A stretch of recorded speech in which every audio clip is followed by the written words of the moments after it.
안녕하세요. 오늘도 사연 살롱을 찾아주셔서 감사합니다. 저는 판교에 사는 30대 초반의 여성이에요. 요즘 사연에 푹 빠지게 된 미혼인데요. 실은 제가 20대 후반, 그러니까 한 4년 전쯤 상견례도 하기 전에 파혼을 했거든요. 사연을 듣다 보면 같지는 않아도 저처럼 그런 경험을 하신 분들이 계신 것 같아서 제 이야기도 풀어놓아 보려고 해요. 그동안 말 못하고 꽁꽁 숨겨왔던 건데 저와 비슷한 일을 당하셨던 일들을 듣다 보니 제 이야기도 하고 싶어지네요. 정말 웃기지도 않은 전 남친과 그 어머니 이야기 지금부터 들려드릴게요. 저는 교육과 관련된 인터넷 매체를 운영 중이에요.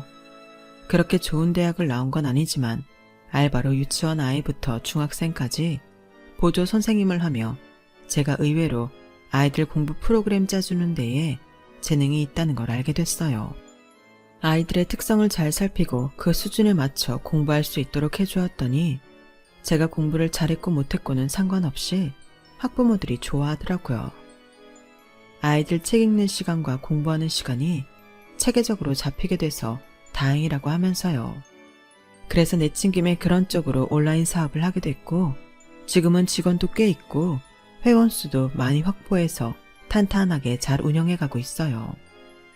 남친을 만나 결혼을 하려고 마음먹었던 그때에는 제 사업이 한참 커나가려는 시점이었어요.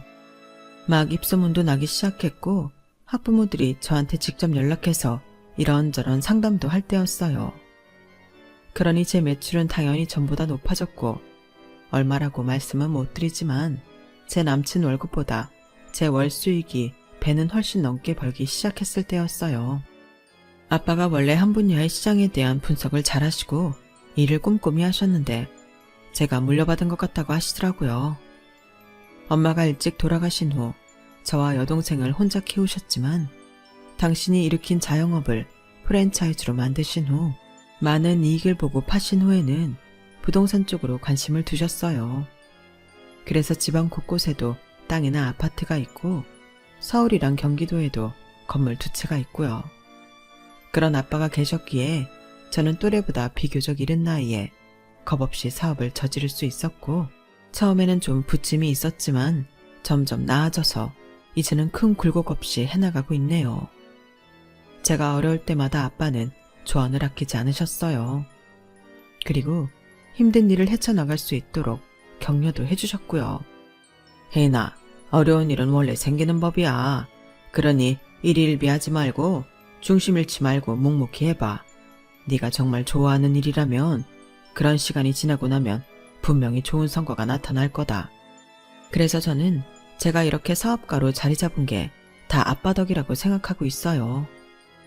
남친은 제가 아는 학부형이 소개시켜준 사람이었는데요. 초등학교 교사였고 차분하고 성실한 이미지라 마음에 들었어요.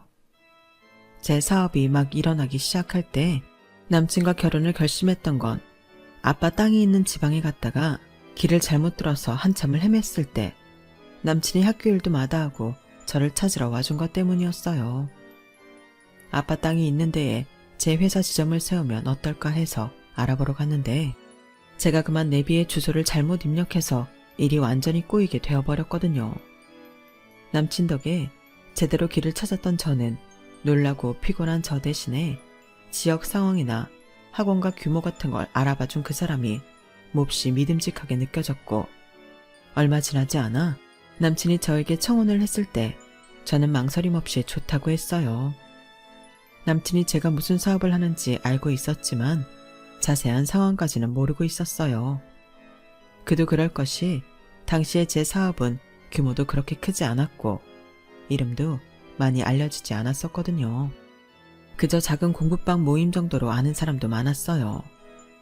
저에게 남친을 소개해줬던 학부모도 그랬고요. 그때 지방에 지점을 내지 않았던 것도 아직은 자금을 모아야 하지 않겠느냐고 아빠와 여동생이 조언해준 것도 있었고 주변에서도 좀 빠른 것 같다는 말을 많이 해줘서 관뒀는데요. 남친은 제가 조그마한 동네 학원짜리 알아보러 갔다가 그냥 포기하고 돌아온 걸로 멋대로 생각했더라고요. 혜인아, 저번에 가봤던 거기에 학원 안 낼 거지? 잘 생각했어. 학원은 서울이랑 수도권이 훨씬 잘 되지. 무슨 그런 낯선 동네에 가서 한다고 그래. 그런데 학원 내도 그렇지. 나는 경기도에 있고 우리도 결혼하면 근처에서 살 텐데 관리나 제대로 되겠냐? 아무리 아버님 땅이어도 거기는 아니야. 안 하기로 한 거 100번 잘 생각한 거야. 뭐 남친의 말이 틀린 말은 아니었지만 여러 부분에서 오해를 하고 있더라고요. 하지만 저는 굳이 해명하고 싶지 않았어요. 사실 그 사람이 초등학교 교사이기 때문에 제가 프로그램 짜는 데에 도움을 더 받을지 모르겠다고 생각하실 수도 있는데 그건 아니었거든요. 이건 전적으로 학교 외적으로 아이들 관리하는 거라 괜히 선생님이 끼어들어서 이것저것 혼수 둔다고 하면 제가 준비해둔 것들이 오히려 방해를 받을 수 있거든요. 또 어째 현역 선생님한테 제 일을 완전히 오픈한다는 게 좀 꺼려지는 부분도 있었어요.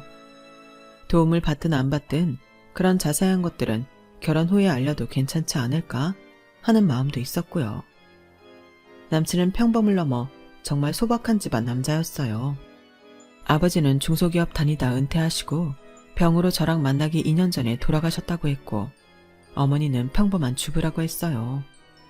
집도 80년대나 90년대 배경에 드라마에서 볼 수 있는 작은 단독주택이고 아버지가 남겨놓으신 연금과 예금으로 넘치게 여유 있지는 않아도 소소하게 살고 계신다고 남친이 그러더군요. 우리 엄마는 욕심이 얼마 없으셔. 나 선생님 된 것도 엄청 만족해 하시고 지금 생활 자체에 불만이 없으시대. 굶을 걱정 없고 옷 걱정 없고 잠자리 걱정 없으면 된 거 아니냐고. 그런 분이니 혜인이 네가 걱정할 일 없을 거야.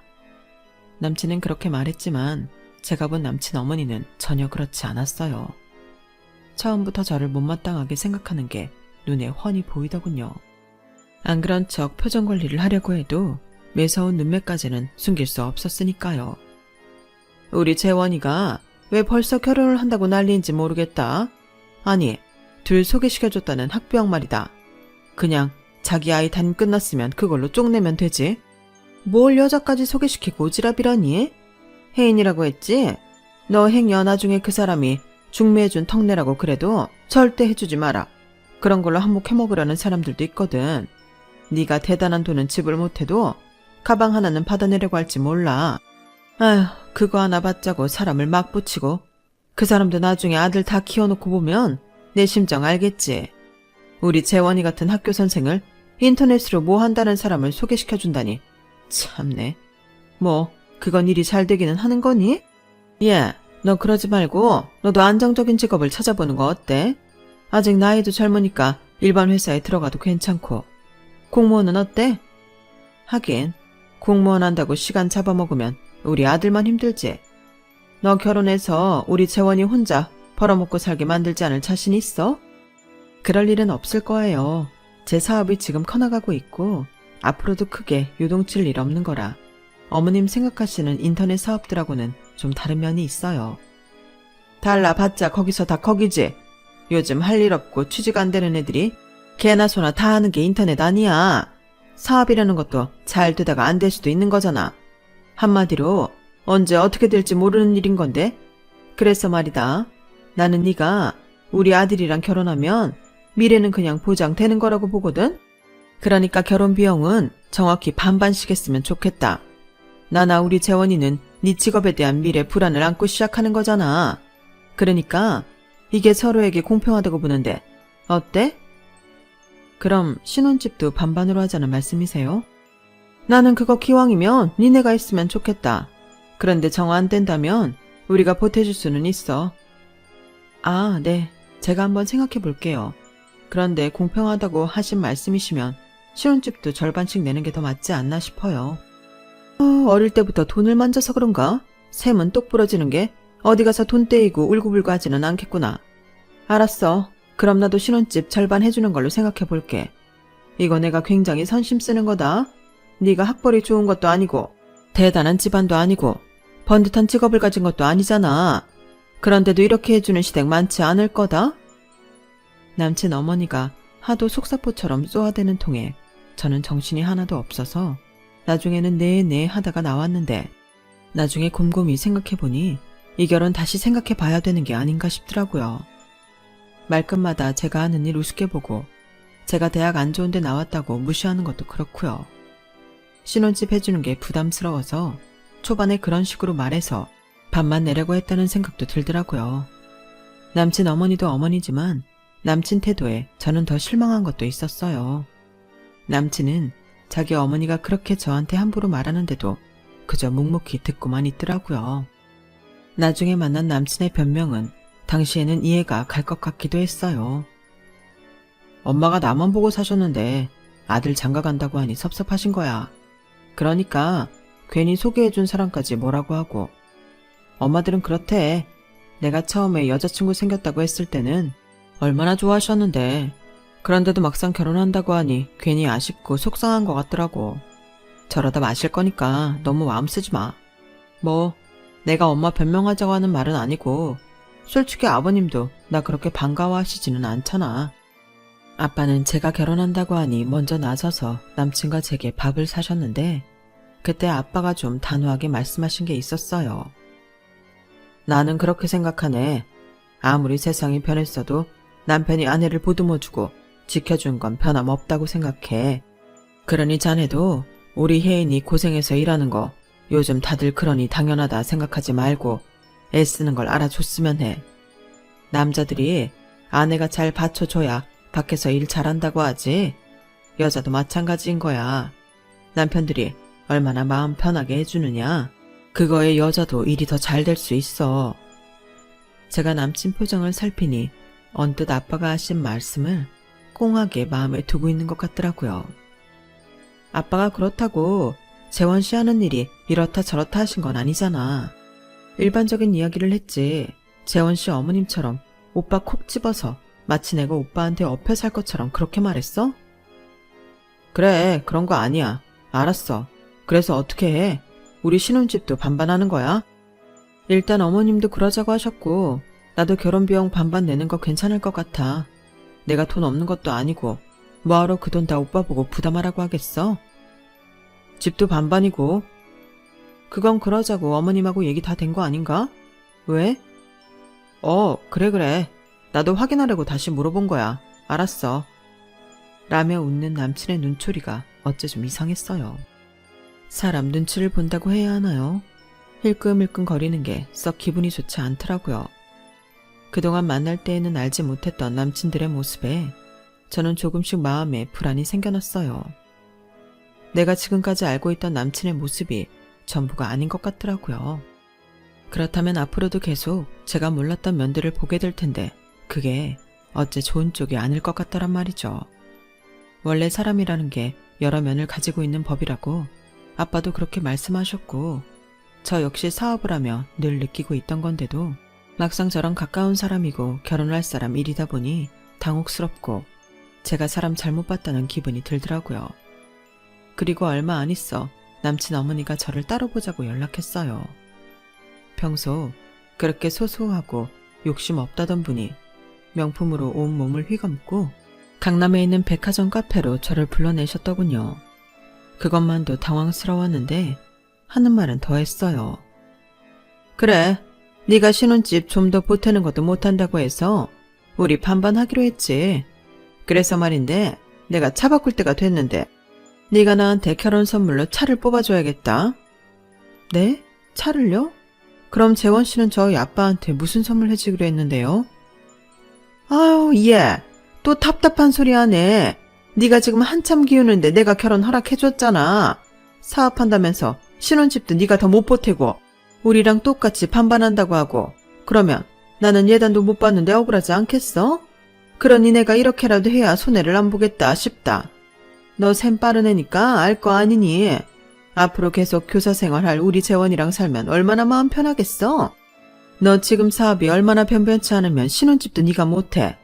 그런데 우리 아들하고 결혼하면 봉 잡는 거잖아. 네 아빠도 어디 가서 우리 사위 교사다 그러면 목이 힘들어가고.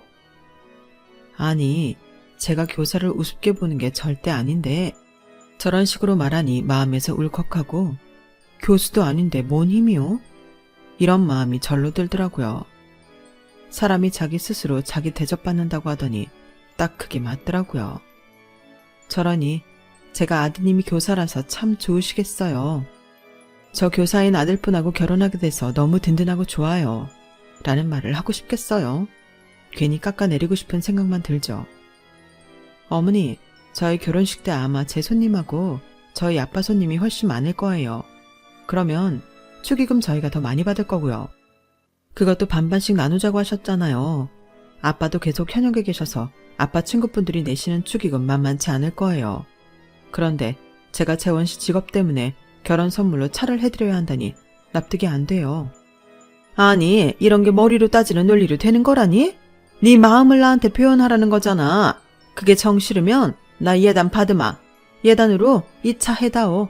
나는 내 아까운 아들 결혼시키면서 이 정도도 못 받는 거 억울하다. 라며 시어머니가 내놓은 카탈로그는 바로 그 비싸다는 벤으로 시작하는 그 차였고 좋은 거를 콕 찍더군요. 어머니 이러실 거면 차라리 저더러 신혼집을 했으면 좋겠다고 솔직히 말씀하시지 그러셨어요. 저 아무리 생각해도 그게 안 되니 이러신다는 생각만 들거든요. 제 생각을 딱 까놓고 말하자 남친 어머니도 반박은 안 하더라고요. 네가 눈치가 없지는 않구나. 나는 그렇다.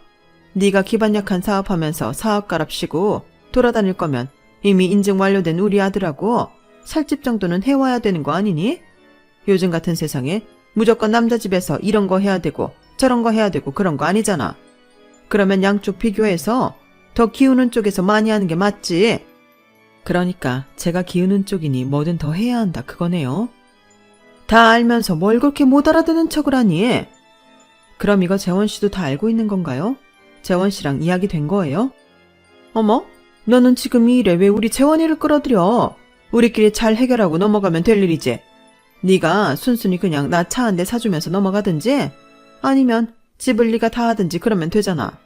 뭐 집은 어차피 반반하기로 했으니 나는 내 선물 받고 싶다는 거야. 그러니까 이 차로 꼭 계약해다오. 알았지? 재원 씨하고 먼저 이야기해 볼게요. 오늘 여기는 제가 계산하고 이만 들어가 보겠습니다.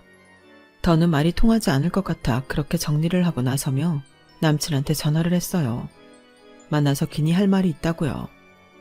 자기 엄마가 저한테 한 이야기를 들으면 적어도 미안하다고 하겠지 싶었는데요. 전혀 아니었어요. 오히려 자기 엄마 하자는 대로 해달라더라고요. 재원 씨, 지금 진심이야? 어머니 외제차를 사드리라고? 그것도 그렇게 비싼 걸? 지금 그게 중요한 게 아니고 재원 씨도 내가 기우는 조건이라 그렇게 해야 된다 이건가? 에이, 어디 그런 생각이겠어. 그게 아니라 우리 엄마 마음을 좀 살펴달라는 거야. 나 하나 바라보고 사신 분이라 자꾸 섭섭한 마음이 드시는데 우리가 그거 하나 못 알아주면 자식이라고 할 수 있어? 네가 못나서도 아니고 내가 더 잘나서도 아니고 그냥 엄마 감정을 좀 알아달라는 거야. 아니, 나도 어느 정도는 이해해. 혼자 되셔서 힘들게 키운 아들이 결혼한다니까 섭섭한 건 알겠다고. 그렇다고 아들하고 결혼할 사람을 눈앞에서 그렇게 깎아내리면서 터무니없는 걸 해달라고 하는 건 나도 쉽게 할 수 없어. 내가 그렇게 딸리는 조건으로 결혼하는 것도 아닌데 내가 그걸 해드리는 순간 내가 못났다고 인정하는 것 같잖아. 에이, 그런 거 아니라니까. 너무 깊게 생각하지 마. 나이 드신 분들이 그렇지 뭐. 너 사람들 말 다 신경 쓰는 스타일도 아니면서 왜 그래? 그럼 재원 씨도 똑같은 차 우리 아빠 해드릴래? 뭐라고? 이 차를 너네 아버지한테? 거봐, 선뜻 하겠다고 못하잖아. 나 이건 안 될 것 같으니까 재원 씨도 어머니 설득해줘. 아니면 나 결혼을 미루든지 다시 생각하든지 해야 될 것 같아. 제가 강하게 나오자 남친은 이런 걸로 우리 사이를 쉽게 결정하느냐고 뭐라고 하면서도 심각하게 고민하는 얼굴이 되더라고요. 그 후 남친 어머니한테서는 따로 연락이 없었어요. 아마 남친이 제가 한 말을 어떤 식으로든 전달한 것 같았어요. 아니었으면 그 성격에 몇 번이고 전화했을 것 같은데 상견례 날 잡자는 이야기 나올 때까지 조용했거든요. 사실 저는 제 마음이 흔들려서 상견례 날짜 잡자는 걸 아빠한테도 전하지 않았고 계속 미적거리고 있었어요. 그러자 남친은 서둘러서 자기가 날짜를 잡아버렸고 저한테 그냥 통보를 하더라고요. 그래서 마지막으로 그날 분위기를 봐서 결혼할지 말지 결정하자고 다짐했어요. 그때까지만 해도 저도 남친한테 미련이 있었고 한번 결혼하기로 마음먹은 걸 뒤집는 게 생각보다 쉽지 않았거든요. 일단 결정한 거니 어떻게든 좋게 생각하려는 마음이 있었어요. 그런데 상견례 전에 남친 어머니를 만나게 됐는데요. 제가 교재 때문에 출판사와 회의를 하고 돌아오는 길에 아빠 넥타이 하나 사드리고 싶어서 백화점에 갔다가 정말 우연히 남친 어머니와 맞닥뜨리게 됐어요. 명품으로 유명한 브랜드 매장 앞에서요. 어머, 혜인이 이런 데서 보니 새롭구나. 새로울 게 뭐 있나요? 전에 저한테 차 내놓으라고 할 때도 백화점에서 만났는데 말이죠. 다른 백화점이었지만요. 저는 안 입고 온 생각이 먼저 들었지만 꾹 참고 인사를 했어요. 남친 어머니는 역시나 곱지 않은 눈으로 저를 훑어보더니 딱 제 목걸이에 시선을 두더라고요. 어머, 그 목걸이 티파니 거 아니니? 기본 100은 넘던데? 어머, 귀걸이에 팔찌까지. 그 가방은 또 뭐니? 처음 보는 건데 어디서 난 거야? 네, 제 액세서리는 산지 좀 됐어요. 회원수 일정 목표 도달한 기념으로 저한테 준 선물이었고요. 가방은 명품 브랜드는 아니지만 외국에서는 꽤 유명해서 여행 가는 친구한테 부탁해서 사온 거예요. 너 그런데 쓸 돈은 있고 신혼집이나 내 차 사줄 돈은 없네? 평소에 이렇게 씀씀이가 해프니까 네가 돈이 없어서 이것도 못한다 저것도 못한다 하는 거잖아. 이런 데 쓸 돈 모아서 내 차 하나 사주지 그랬니? 아니면 오늘 만났으니 하다못해 여기, 그래 여기 들어가서 나도 가방 하나 사주렴. 어머니, 그 가방은 무슨 명분인가요? 어머니 생신도 아니고 기념일도 아닌데요. 제가 아직 결혼한 것도 아니고 자꾸 이러시면 제가 기분 좋게 어머니 선물해드리고 싶겠어요? 그리고 차 문제는 해결된 거 아니었어요? 그걸로 자꾸 말 꺼내시면 저도 곤란해요. 제 말에 남친 어머니는 완전 화가 난 표정으로 저를 노려보더니 네 뜻이 정 그렇다면 알겠다며 휙 가버렸어요. 언제까지 이렇게 남친 어머니한테 스트레스를 받아야 하는 건지, 이게 결혼한다고 나아지리라는 보장은 있는 건지 모르겠더군요. 남친은 그저 저한테 자기 엄마 좀 봐달라는 말만 할 뿐 제가 기분이 어떤지는 생각조차 못하는 것 같았어요. 시간이 갈수록 저한테 미안해하지도 않았고요. 더 이상 눈치도 보지 않고 저를 이해 못하겠다는 식으로 나오더라고요.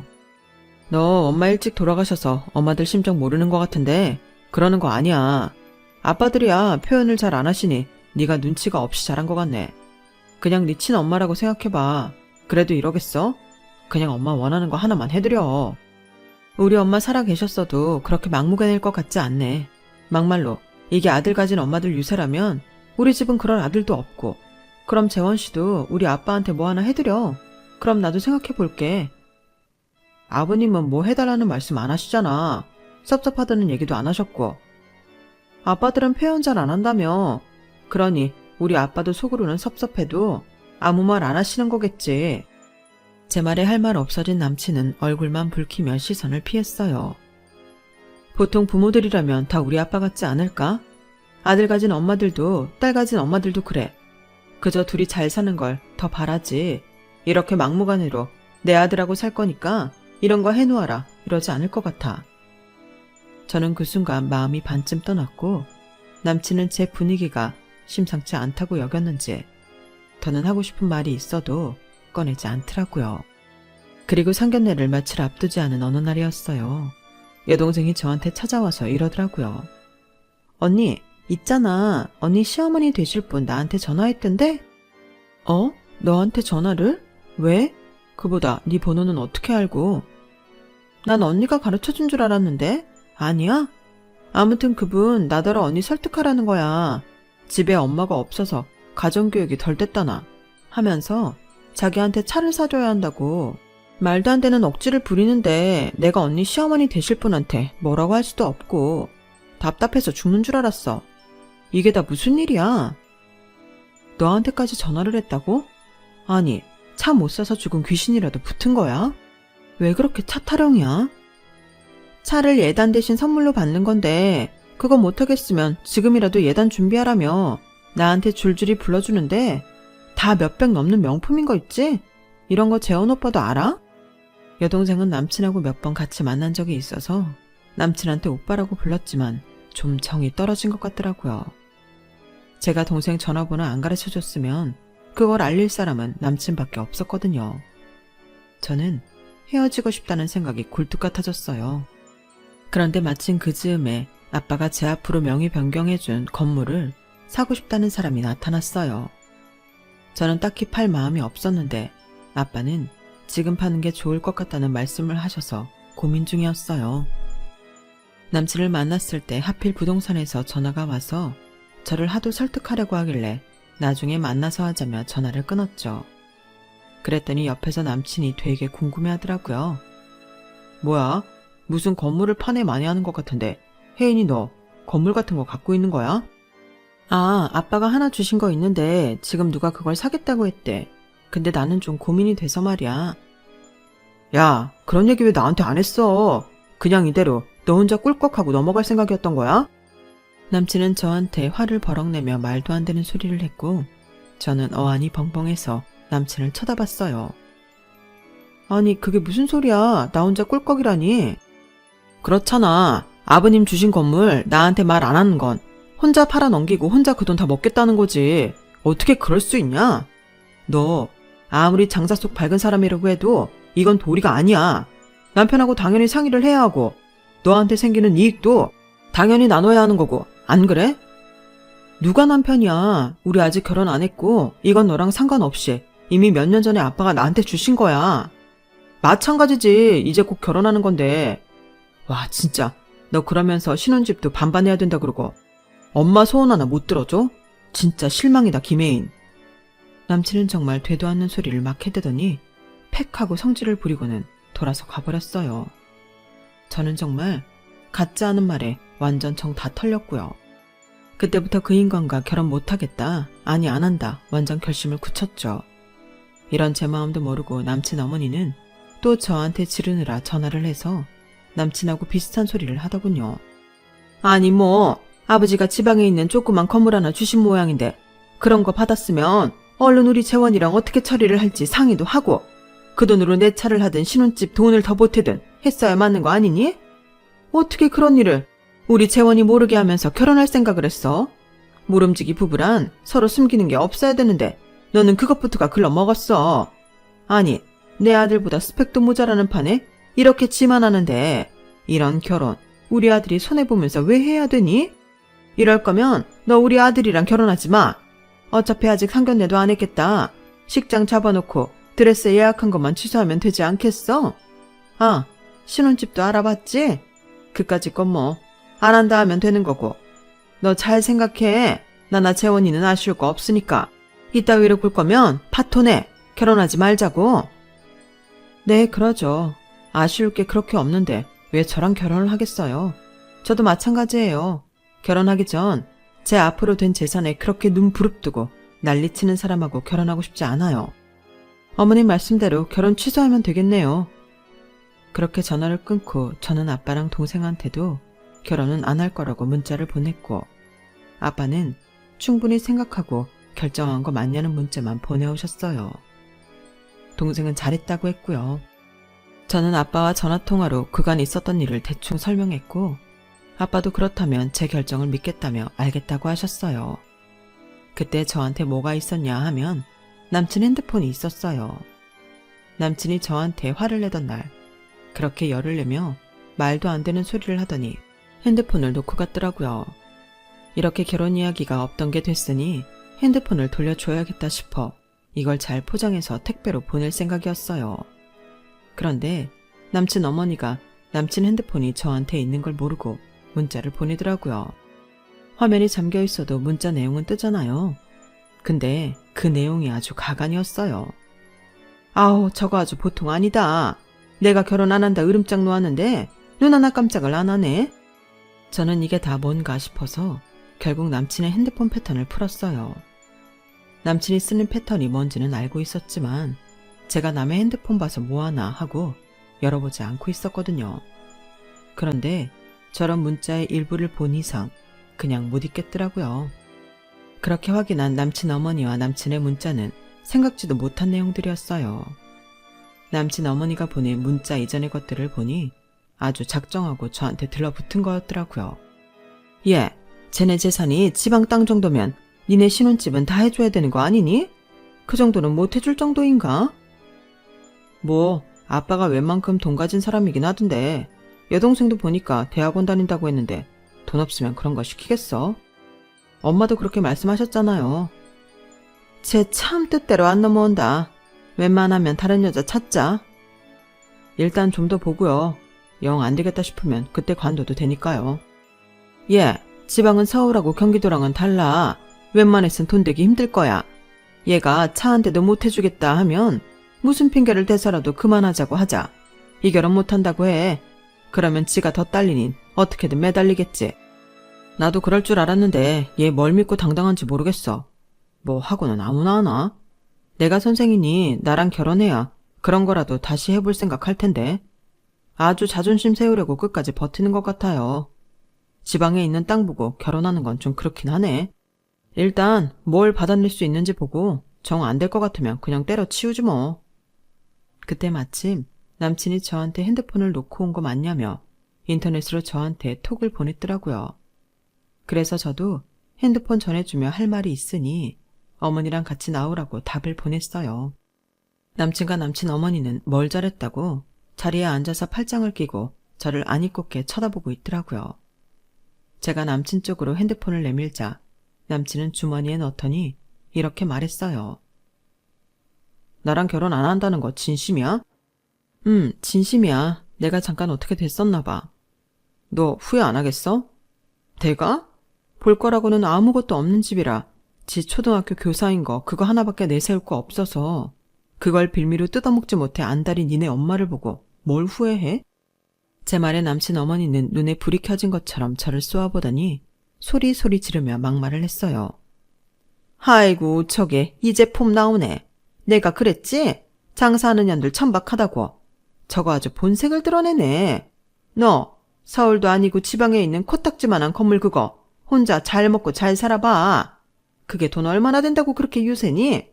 가족이 되면 어차피 같이 쓸 돈 미리 재원이한테 기뜸도 안 한다는 게 말이 돼? 나 너한테 우리 아들 절대 못 준다. 얼마나 찰난 건물 가졌길래 이러는지 정말 꿀 같지 않다고. 그래서 저는 서류 봉투를 꺼내 보여줬어요. 아 그러세요? 그럼 한번 보실래요? 얼마나 잘났는지. 남친 어머니와 남친은 쭈뼛거리더니 제가 내민 서류를 보았고 곧바로 얼굴 표정이 확 달라졌어요. 특히 남친은 바로 연애할 때 그 눈동자로 돌아오는데 와, 이 인간 왜 연기 전공을 안 했나 싶더라고요. 혜인아, 건물이 그러니까 서울에 있는 거네. 요즘 뜨기 시작한 동네잖아. 이거 엄청 돈 되겠는데? 그렇지?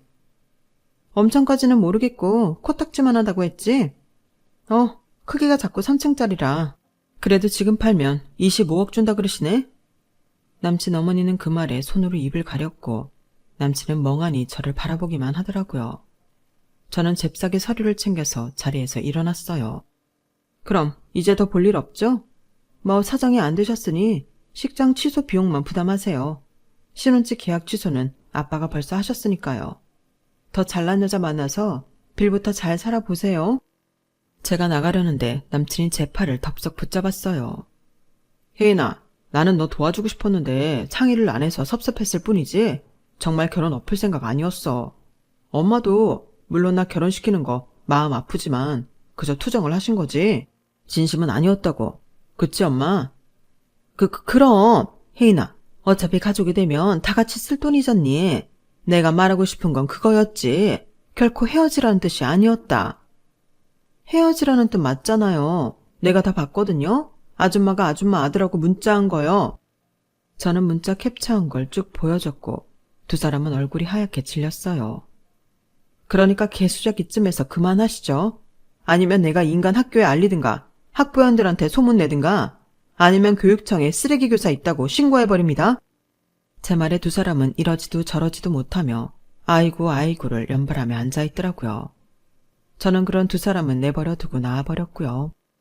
그날 오후부터 밤까지 남친 어머니랑 남친이 어찌나 문자를 보내고 전화를 하는지 정말 돌아버리겠더라고요. 인연이라는 게 칼로 모자르듯 잘라지는 거 아니라는 둥. 이게 다 잘 살려고 겪은 거라는 둥. 좋은 가족이 될 거라는 둥. 정말 뻔뻔하고 어이가 없는 두 사람이었어요. 그리고 급기야 집 앞까지 찾아온 두 사람한테 저는 한 방 먹였고요. 그 잘난 초등학교 교사 아들 아줌마가 평생 옆에 끼고 사세요. 다른 여자 울거먹을 생각하지 말고요. 나 그러면 진짜 교육청 뛰어갈 거예요. 야, 박재원, 니네 엄마랑 평생 잘 먹고 잘 살아라. 그럴 수 있을지 모르겠지만 지금 안 가면 우리 아파트 경비업체 직원들 부른다. 경찰들보다 더 무서운 거 알지? 제 말에 남친 어머니와 남친은 어쩔 수 없이 가버렸고 그 후로도 중내, 사내, 울며 불며 매달리곤 했지만 제가 바로바로 경찰 불렀더니 언젠가부터 더 이상 오지 않았어요. 경찰이 벌금 물어야 한다니까 아주 털 끝도 안 보이더라고요. 그 후 지금까지 저는 쭉 남친 없이 싱글로 열심히 사업하며 잘 살고 있답니다. 제 사정을 아는 친한 친구들이 좋은 남자 다시 만나라는 말을 하지만 안 만나도 상관없는 것 같네요. 제 이야기는 여기까지예요. 저와 같은 처지에 놓였던 분들이 들으시면서 혼자만 겪은 일이 아니라고 위로받고 더 용기 내어 사셨으면 좋겠어요. 그럼 들어주신 모든 분들 언제나 행복하세요. 여러분, 사연 댓글에 응원과 현명한 조언 부탁드려요. 좋아요와 구독은 저에게 큰 힘이 됩니다. 오늘도 좋은 일 가득하세요.